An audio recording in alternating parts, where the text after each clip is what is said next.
My dad publicly told everyone I could never achieve anything. I said he was right, then drove away in the car that he could only dream of. Then he rewrote the story and claimed he contributed to my success. The family barbecue had been going exactly as expected until my father decided to make a scene. We were standing in my parents' backyard surrounded by aunts, uncles, cousins, and family friends who'd known me since childhood. My father had been drinking since noon, and his filter had completely disappeared by 3 o'clock in the afternoon.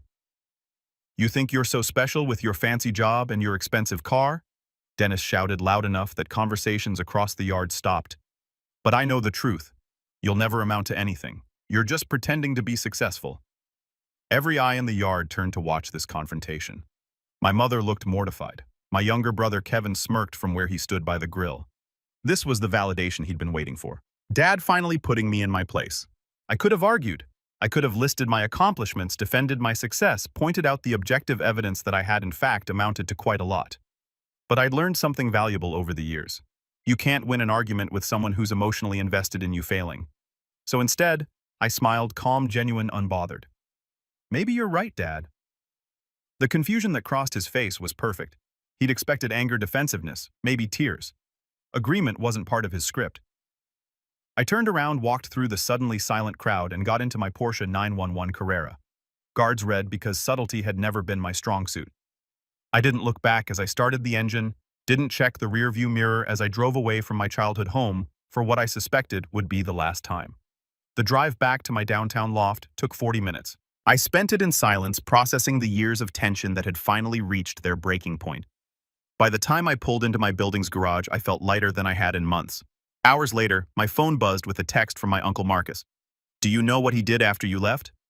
I stared at the message for a moment before typing back, "What?" What my father didn't know when he made that scene was that his public humiliation attempt had just cost him something he valued far more than our relationship. But I'm getting ahead of myself. Let me explain how we got here. I'm Ryan Ashford, 33 years old, and I'm a partner at a venture capital firm specializing in technology startups.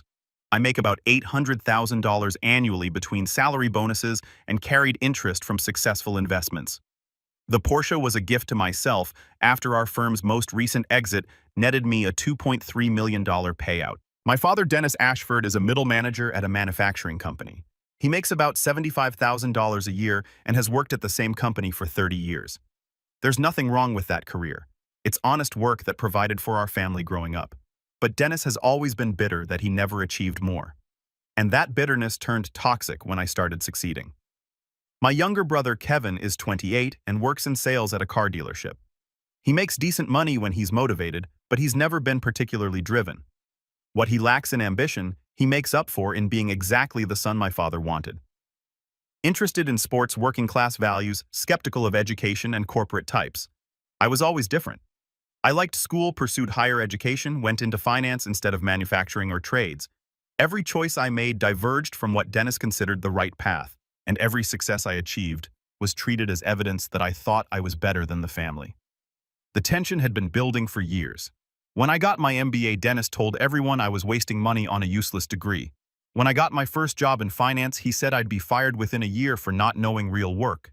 When I made partner at 31, he claimed I must have cheated or slept my way there. Nothing I accomplished was ever legitimate in his eyes. It was always luck or connections or something other than my actual abilities. And Kevin reinforced this narrative constantly, making jokes about my pretend job and how I'd probably end up broke once people figured out I was a fraud. My mother, Patricia, never defended me. She'd make excuses for Dennis's behavior, saying he was just joking or didn't mean it the way it sounded. She'd ask me to be understanding, to not take things personally, to remember that he was my father and he loved me even if he had trouble showing it. I tried for years to maintain the relationship. I attended family events, sent gifts on birthdays and holidays, invited them to my apartment for dinners. They usually declined. I kept showing up, kept trying, kept hoping that eventually my success would be enough to earn their respect. The barbecue was supposed to be a celebration of my parents' 35th wedding anniversary. I'd offered to host it at a nice restaurant, my treat, but Dennis had refused. "We don't need your charity," he'd said. So they'd planned a backyard barbecue instead, and I'd shown up with an expensive bottle of wine and a card with a generous check. The trouble started when my cousin Aiden asked about my car. He's 17, interested in automotive engineering, and genuinely excited to hear about the Porsche's specs. I was explaining the differences between the various 911 models when Dennis walked over. "Must be nice to waste money on toys while your parents are struggling," he said loudly. I turned to him confused. "Struggling with what? Do you need money?" "We don't need anything from you," he snapped. "But it's interesting that you can afford a $150,000 car while your brother is working his ass off at the dealership trying to make ends meet." Kevin was within earshot, and he looked uncomfortable rather than grateful for the defense. He knew as well as I did that he made decent money and lived comfortably. This wasn't about Kevin's finances. It was about Dennis's resentment. "Dad, I work hard for my money. The car is something I saved for and earned." "Saved for?" "You push papers around and call it work. Try doing real labor sometime, then talk to me about earning things." Several relatives had stopped their conversations to watch. I could see my mother approaching, her face already set in that pleading expression that meant she wanted me to let it go. "I'm not doing this here," I said quietly. "It's your anniversary party. Let's just drop it." "Of course you want to drop it. You don't like being called out on your—" That's when he launched into the speech about me never amounting to anything, and I made the choice to walk away instead of engaging. The drive home had given me time to think, and by the time Uncle Marcus texted, I'd made several decisions about how to handle the situation. Marcus's follow-up text came through. "After you left, Dennis started ranting about how disrespectful you were. Then Patricia told him she'd had enough of him attacking you, and they got into a huge fight in front of everyone. She left with your Aunt Julie and hasn't come home yet. He's been calling me asking if I know where she is." I stared at that message for a long moment. My mother had finally stood up to him. After years of making excuses and asking me to understand his behavior, she'd actually defended me. Another text from Marcus. "She told him he'd driven away the only successful person in the family, and she was ashamed of how he treats you. Then she said, if he can't be proud of his son, he doesn't deserve to have one." It was brutal. My phone rang. "Dennis?" I declined the call. He called again immediately. I declined again and blocked his number. Then my mother called from Aunt Julie's phone. I answered, "Ryan, honey, I'm so sorry." Her voice was thick with tears. "I should have said something years ago. I should have stood up for you instead of making excuses for his behavior." "Where are you?" "At Julie's house. I told your father I needed space to think about things. Ryan, what he said today was unforgivable. In front of the whole family treating you like that when you've worked so hard and accomplished so much." The emotion in her voice was genuine, but I'd heard apologies before that didn't lead to change. "What happens next, Mom?" "I don't know, but I know I can't keep pretending his behavior is acceptable. You're my son, and you deserve better than what he's given you." We talked for another 20 minutes. She asked about my life, my work, things she'd never shown much interest in before. She apologized repeatedly for enabling Dennis's treatment of me. She said she was proud of me, words I'd waited decades to hear from either parent. When we hung up, I felt oddly empty. The validation I'd wanted for so long had finally come, but it arrived damaged by years of neglect. Better late than never, I suppose. But the years couldn't be recovered. My phone buzzed again. Kevin this time. "Dude, what the fuck did you do? Mom and Dad are losing it," I typed back. "I didn't do anything. I left when Dad made a scene. Whatever happened after that is on him. Mom's saying she might leave him. This is insane." Maybe it's been insane for a while and everyone just pretended it wasn't. Kevin didn't respond. The truth was uncomfortable for him too. He'd benefited from being the favored son, the one who didn't threaten Dennis's ego by being too successful. Acknowledging that meant acknowledging he'd participated in the family dynamic that made me the scapegoat. I poured myself a drink and sat on my balcony watching the city lights. The Porsche sat in the garage below the symbol that had triggered today's explosion. I'd bought it because I wanted it, because I'd earned it, because I could. The fact that it made my father angry had been a deterrent. Actually, I'd hesitated on the purchase specifically because I knew it would cause problems. But you know what? I was tired of making myself smaller to avoid threatening fragile egos. I'd worked hard, made good decisions, built a successful career. If that made other people uncomfortable, that was their problem to solve, not mine. The realization was freeing. For years, I'd been trying to earn acceptance from people who were fundamentally unable to give it. Dennis's self-worth was tied up in being the authority, the provider, the successful one. My success challenged that narrative, so it had to be dismissed, minimized, or attacked. I'd been fighting an unwinnable battle. You can't logic someone out of a position they didn't logic themselves into. Dennis's contempt for my achievements wasn't based on facts or reality. It was based on his own insecurities and failures. No amount of success on my part would change that. The next morning, I woke to find 17 missed calls from Dennis and a series of increasingly angry voicemails. I deleted them all without listening. Patricia had sent a text asking if we could meet for coffee. I agreed. We met at a cafe near her hotel. She checked into a hotel rather than stay with Julie indefinitely. She looked exhausted, older somehow. "Your father wants you to call him," she started. "I'm not doing that. Ryan, Mom, he's had 33 years to treat me with basic respect. Yesterday he chose to publicly humiliate me instead. I'm done giving him opportunities to do it again." Patricia's eyes filled with tears. "I know I've enabled his behavior. I thought if I kept the peace, if I smoothed things over, eventually he'd come around and see how wonderful you are. That's not how it works. He doesn't want to see it. My success makes him feel bad about himself, so he has to tear it down to protect his ego. What do I do?" The question surprised me. "That's not my decision to make. You need to decide what kind of relationship you're willing to accept. But I can tell you what I've decided. I'm not going to keep showing up to be attacked.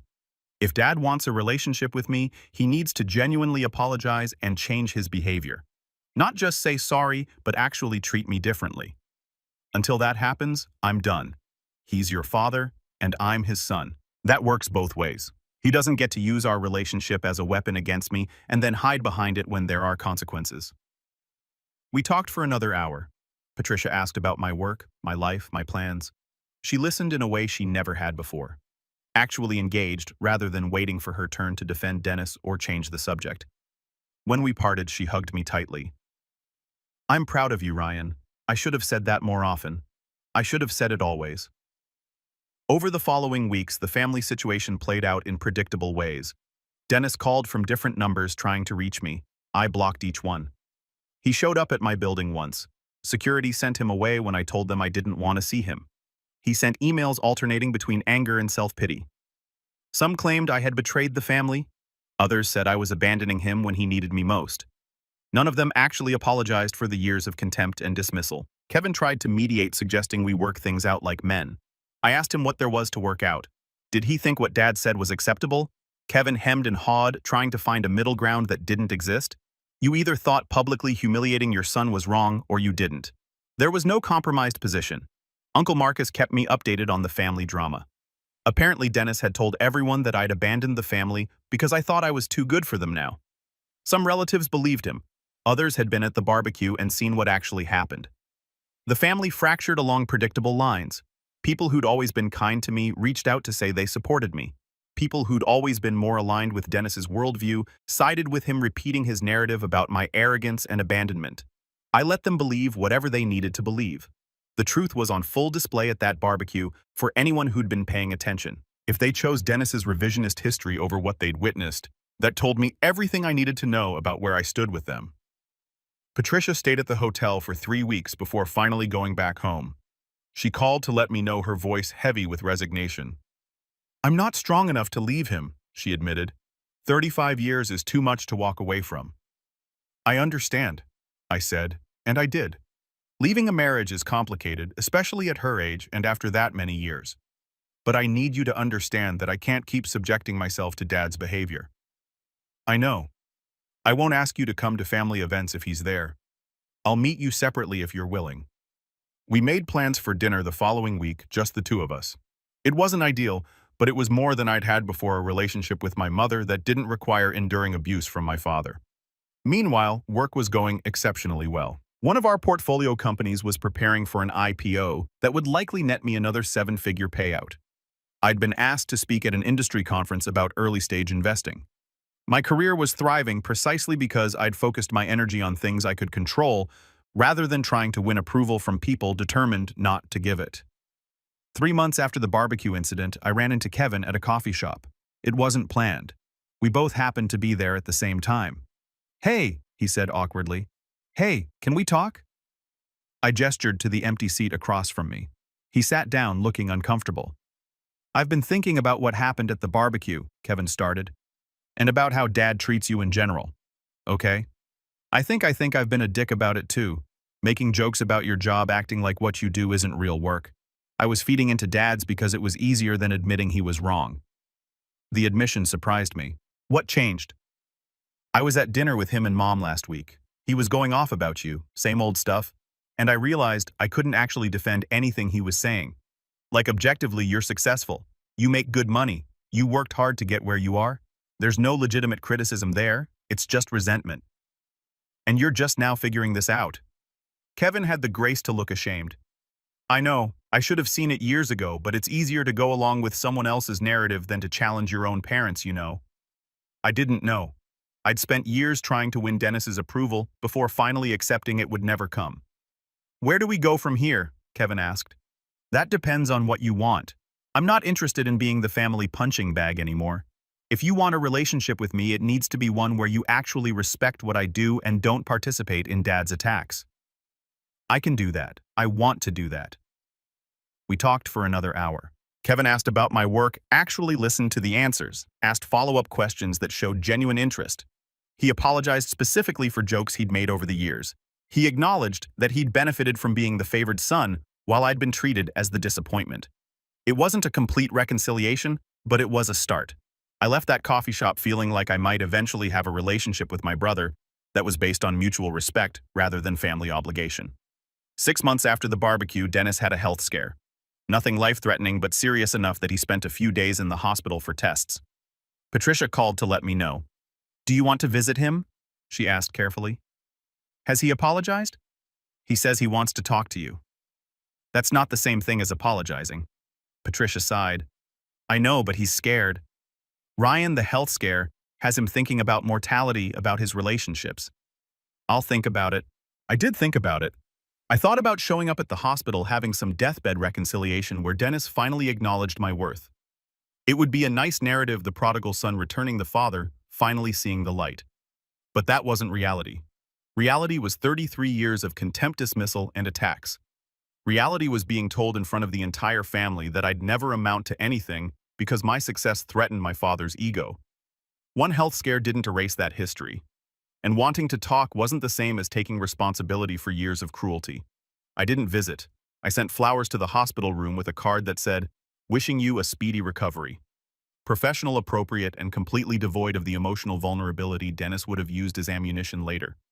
He recovered and was home within a week. Patricia said he was angry I hadn't visited. I didn't respond to that information. His anger was his to manage, not mine to fix. A year after the barbecue, my life looked completely different from how it had the day of that confrontation. I'd stopped attending family events. I'd built stronger relationships with the relatives who'd actually supported me. I'd focused my energy on my career, my friends, my own well-being. The Porsche that had triggered such anger, I drove it every day without guilt. It was a symbol of my success earned through hard work and good decisions. The fact that it made insecure people uncomfortable was their problem, not mine. I'd learned something valuable through the whole experience. You can't make people value you who are invested in not valuing you. Dennis needed me to fail to protect his own ego. No amount of success would change that fundamental dynamic. So I stopped trying. I stopped showing up to be attacked. I stopped making myself smaller to avoid threatening fragile egos. I stopped accepting the narrative that my achievements were somehow proof of arrogance rather than evidence of hard work. And you know what? Life got better, dramatically better, without the constant weight of trying to win impossible approval. I had energy for things that actually mattered. My career flourished. My relationships with supportive people deepened. My mental health improved. The best revenge wasn't proving my father wrong. It was building a life so successful and fulfilling that his opinion became irrelevant. He could think I'd never amount to anything all he wanted. The reality was, I'd already amounted to quite a lot, and I'd done it without his support or approval. Uncle Marcus texted me on the anniversary of the barbecue. You ever regret how that day went down? I thought about it honestly before responding. I regret that it took me so long to walk away. But walking away, that's the best decision I ever made. 2 years after the incident, I bought a house. Not just any house, a stunning modern property in an exclusive neighborhood. The kind of place that gets featured in architecture magazines. The down payment alone was more than my father made in 2 years. I didn't tell the family about it. They found out through social media when one of my friends posted photos from the housewarming party. Patricia called crying, saying she wished she could have been there. You could have been, I said gently. You chose to stay with someone who treats your son like garbage. That's your choice and I respect it, but choices have consequences. Dennis sent an email claiming I was flaunting my wealth to make him feel bad. I deleted it without responding. His feelings weren't my responsibility. The house was beautiful. I'd earned it, I'd worked hard for it, and I was going to enjoy it without guilt or apology. Kevin visited a few times. Our relationship had slowly rebuilt into something genuine. He'd started his own business with my advice and a small loan I'd provided. He was doing well, and he'd stopped participating in Dennis's narrative about me. "Dad asks about you sometimes," Kevin mentioned during one visit. "Does he?" "Yeah, I think he's starting to realize what he lost." "What he threw away?" "You mean he had a son who was successful and wanted a relationship with him? He chose resentment over pride, attacks over support. That's on him." "Would you ever forgive him?" I considered the question. Forgiveness and reconciliation are different things. I can forgive him for being too insecure to celebrate my success, but I'm not going to subject myself to more abuse just because we share DNA. 3 years after the barbecue, one of my investments hit it big. A startup I'd backed in the early stages was acquired by a major tech company for $400 million. My share of the payout was $8.7 million. The news made the business section of several newspapers. I did an interview with a trade publication about early-stage investing. My name was out there associated with major success in the venture capital world. The family saw it? Of course they did. Extended relatives started reaching out, many of them the same ones who'd sided with Dennis after the barbecue. Suddenly they were interested in my life, wanted to reconnect, asked if I had any investment opportunities they could get in on. I was polite, but distant. Where were they when my father was publicly humiliating me? Nowhere. But now that I had money and connections, suddenly I was worth knowing. Patricia called, proud and excited. "Everyone's talking about your success. Even your father saw the article. And he didn't say much, but I could tell he was processing it." "Processing what?" "That I actually did amount to something despite his predictions. That maybe publicly attacking me was a mistake." "Ryan, Mom, I love you, but I'm not interested in whether Dad is finally coming around to accepting my success. He had 33 years to be proud of me. The fact that he needs 8-figure payouts to consider that, maybe I'm not a failure, tells me everything about what he values." The conversation ended awkwardly. I knew I was being harsh, but I was also being honest. Dennis's potential change of heart wasn't about recognizing my worth. It was about being impressed by a dollar amount large enough to overcome his resentment. 5 years after the barbecue, I was invited to speak at a major industry conference. The keynote speaker had canceled last minute and they'd asked me to step in.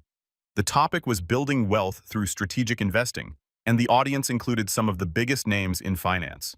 I agreed to do it. The speech went exceptionally well, and afterwards several major publications asked for interviews. One of them was the local newspaper from my hometown. I did the interview. I talked about my background, my education, my career trajectory. I mentioned growing up in a working-class family and not having family money to back my early career.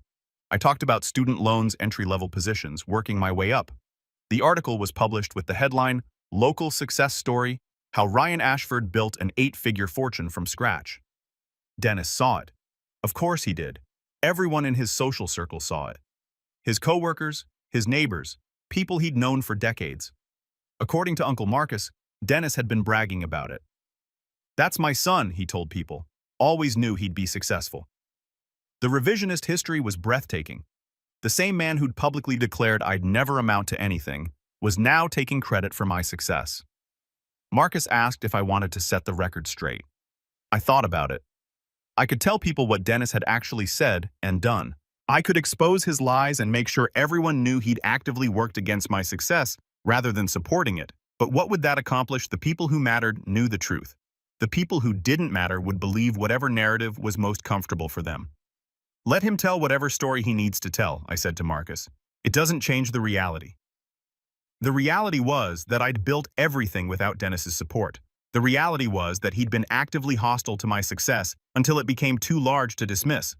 The reality was that I'd proven him spectacularly wrong about my potential, and no amount of revisionist history could change that. I'm 38 now, 5 years after that barbecue confrontation. My net worth is approaching $20 million. I'm a managing partner at my firm with decision-making authority over a $500 million fund. I speak at conferences regularly, contribute to industry publications, and serve on the boards of several successful companies. I drive a different Porsche, now a Taycan Turbo S, because I wanted something electric and fast. I have the house, the career, the life I built through hard work and smart decisions. Dennis and I haven't spoken since that day at the barbecue. He sent emails over the years, usually when he wants something or when my success becomes too public to ignore. I don't respond to them. Patricia and I have dinner once a month. She's still with Dennis, still making excuses for his behavior, but she's also carved out a separate relationship with me that doesn't include him. It's not ideal, but it works. Kevin and I are close now. He's built his own success running a thriving business and making good money. We talk regularly, help each other out, maintain the kind of adult-sibling relationship I'd always wanted but couldn't have while he was participating in Dennis's narrative. Looking back on that moment standing in my parents' backyard listening to my father declare I'd never amount to anything, choosing to walk away rather than defend myself, I see it as the turning point that freed me from a dynamic that had been holding me back for decades. I stopped fighting for approval that would never come. I stopped making myself smaller to avoid threatening fragile egos. I stopped accepting the premise that my success was somehow proof of arrogance, rather than evidence of capability. And in doing so, I gave myself permission to succeed without guilt, to build without apologizing, to achieve without constantly justifying my right to do so. The text from Uncle Marcus that day asked what Dennis did after I left. The answer was predictable. He raged. He blamed me. He created a narrative where he was the victim of my abandonment. But the more interesting question is what I did after I left. And the answer to that is simple.